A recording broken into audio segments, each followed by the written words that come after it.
आपको जानकारी अच्छी तरह से होगी, एक घर के अंदर 50-50, 60-60, 70-70, 80-80 वोट, 100-100 वोट। मैं किसी जाति और संप्रदाय के लिए खिलाफ नहीं बोलना चाहता, परंतु सही सही है, गलत गलत है। किसी भी कीमत पर गलत वोट नहीं बननी चाहिए, क्योंकि वही वोट जो बनेगी वही वोट पड़ेगी, और जो वोट पड़ेगी वही वोट गिनी जाएगी।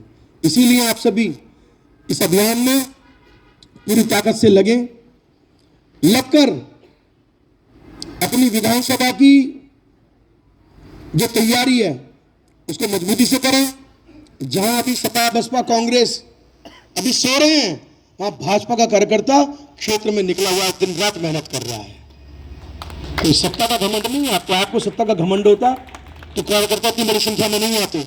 ये भारतीय जनता पार्टी है। आदरणीय सुनील शर्मा जी बैठे हैं, कैबिनेट मिनिस्टर हैं, और वो कह रहे हैं कि अध्यक्ष जी आपके लिए संचालन मैं करूंगा।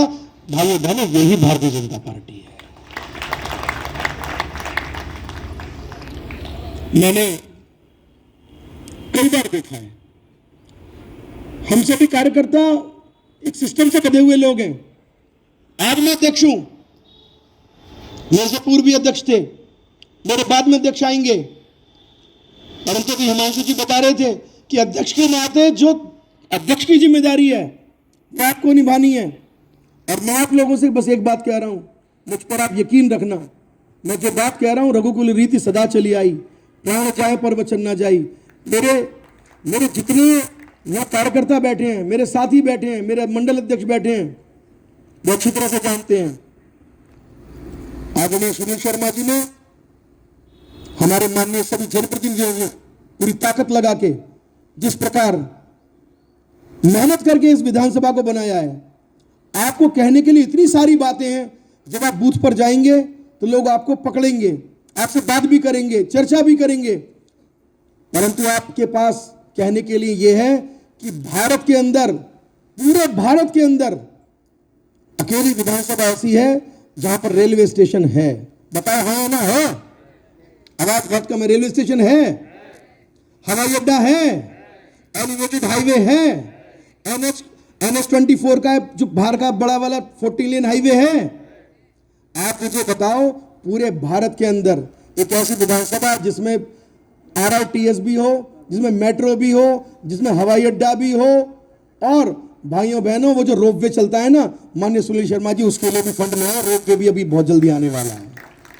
ये विश्व की अकेली ऐसी विधानसभा हो जाएगी। इतना कुछ कहने के लिए आपके पास है।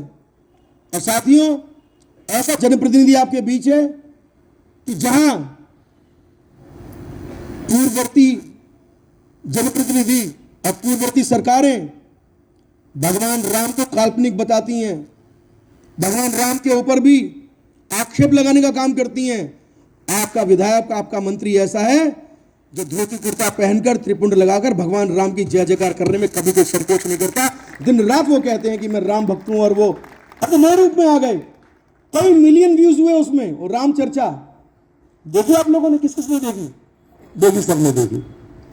तो ऐसा आपके पास जनप्रतिनिधि, ऐसा आपका संगठन, न मंडल अध्यक्षों का भी आज कई बार लगता है कि मंडल अध्यक्षों की इसमें कमी है या क्या है, उनको बुला के क्लास ली जा रही है।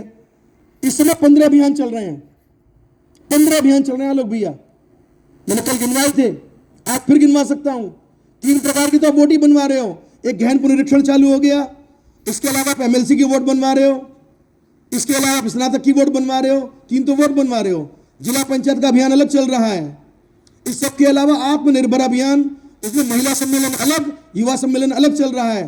कल सुबह आपने हजारों की संख्या में वंदे मातरम गायन का काम कल ही संपन्न कराया है। आज आप ये बैठक कर रहे हो, और इसके बाद लगातार बिरसा मुंडा भगवान की 150वीं जयंती, सरदार पटेल जी की 150वीं जयंती, उसमें आपको 8 किलोमीटर की बड़ी पद यात्रा, उस पर भी माननीय मंत्री जी का भी विषय में सुनने को मिलेगा।